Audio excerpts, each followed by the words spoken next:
ચેતર વસાવાને ગુજરાત હાઈકોર્ટમાંથી મોટો ઝટકો મળ્યો છે।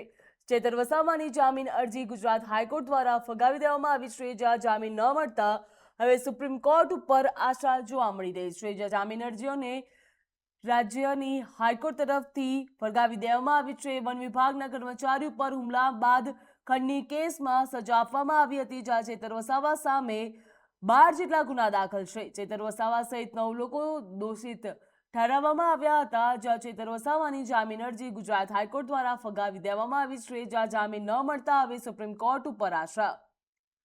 જ્યાં ચેતર વસાવા સામે 12 જેટલી ફરિયાદોનો ઉલ્લેખ પણ કરવામાં આવ્યો છે। નર્મદા કેસમાં આમ આદમી પાર્ટીના નેતા ચેતર વસાવાની મુશ્કેલી વધી રહી છે।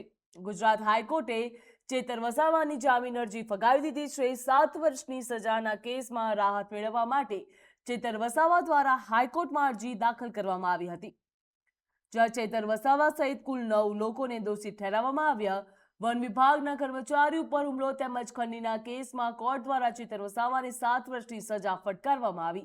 જામીન અરજીની સુનાવણી દરમિયાન રાજ્ય સરકારે ચેતર વસાવાની જામીન અરજીનો સખત વિરોધ પણ કર્યો હતો। સરકારે ચેતર વસાવા સામે પેન્ડિંગ ફરિયાદો અને ગુનાહિત ઇતિહાસનો હવાલો પણ આપ્યો હતો। આ સાથે સજા ઉપર સ્ટે આપવાની માંગોનો પણ રાજ્ય સરકારે વિરોધ કર્યો। બીજી તરફ ચેતર વસાવા તરફથી કોર્ટમાં રાહતની માંગ કરવામાં આવી।